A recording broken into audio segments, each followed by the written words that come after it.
Malang melintang di dalam dunia pemerintahan menjadikan Dahlan Iskan berpengalaman. Mendapat sandungan berbagai kasus hukum, Dahlan bergeming hanya sebagai korban kepentingan segelintir golongan. Belum usai kasus BUMD di Surabaya, Dahlan pun ikut tersangkut dalam kasus percetakan sawah. Hasil pengembangan penyelidikan operasi tangkap tangan personil polisi aktif AKBP Brotoseno menyeret nama Dahlan Iskan dalam pusaran kasus rasuah. Brotoseno terjaring tim saber pungli terkait dugaan korupsi cetak sawah pada tahun 2012 hingga 2014 silam. Ya dijalani aja lah. Pemeriksaan itu apa ini Pak? Jadi saksi pencetakan sawah rasanya. Di mana Ya. Sudah jatuh tertimpa tangga pula. Dahlan pun sedianya menjadi saksi dalam kasus cetak sawah ini lantaran oknum penyuap Brotoseno yakni HR pernah menjadi kuasa hukum mantan dirut PLN ini. Berpengalaman di bidang eksekutif dan profesional, seperti apa Dahlan memandang pemerintahan saat ini, sesaat lagi hanya di iTalk.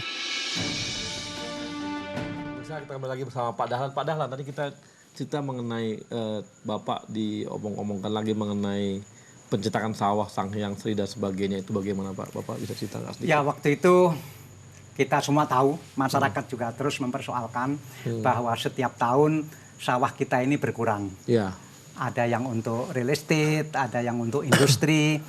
Sawah kita itu tiap tahun berkurang ratusan ribu hektar. Oke. Nah, kemudian produksi pangan kita terancam. Kemudian Kementerian Pertanian atau pemerintah lah, itu ada program pencetakan sawah baru. Nah, BUMN juga diminta untuk berpartisipasi di situ. Karena BUMN ini kan memiliki BUMN di bidang pangan.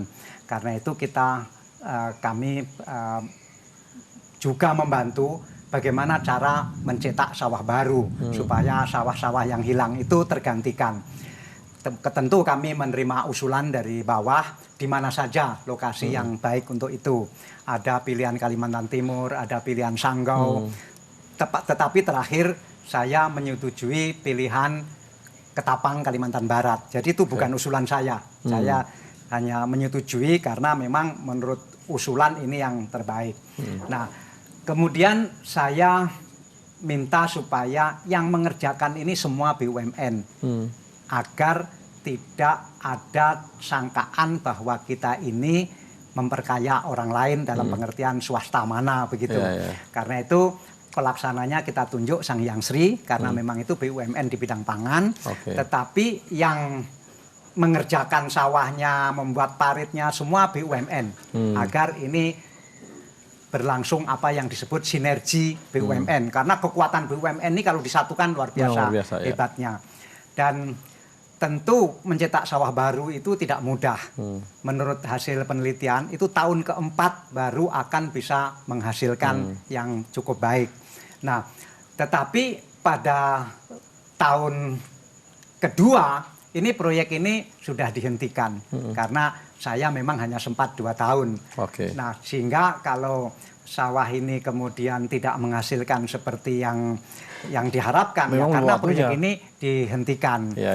Kemudian apakah sawah ini fiktif seperti yang disiarkan sawah fiktif? Ya sama nggak mungkin lah sawah ini fiktif karena kita membebaskan atau kerjasama sama petani di sana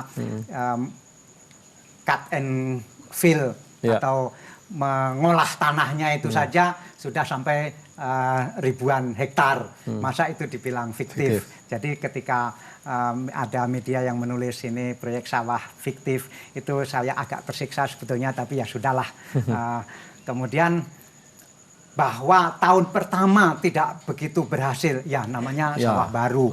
Hutan yang dijadikan sawah, bukan sawah tanah di Jawa yang semuanya ada irigasinya, di sana kan pasang surut.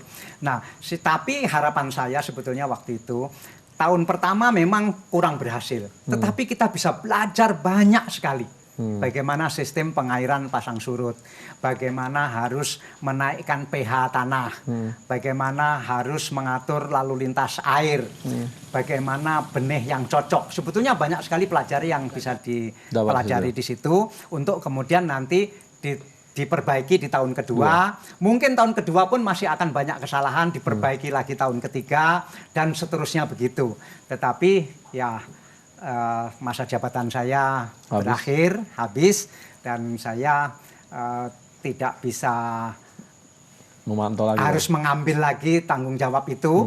Seandainya bisa sih saya jadi menteri terus dan itu akan saya teruskan begitu. Tetapi kan tidak boleh begitu karena masa jabatan itu ada batasnya dan pencetakan sawah baru itu memang sangat tidak cukup waktu. Tapi tanahnya ada ribuan hektar. Kemudian sudah dicoba ditanami sampai sekian ratus hektar. Jadi bukan fiktif seperti yang disangkakan itu. Oke.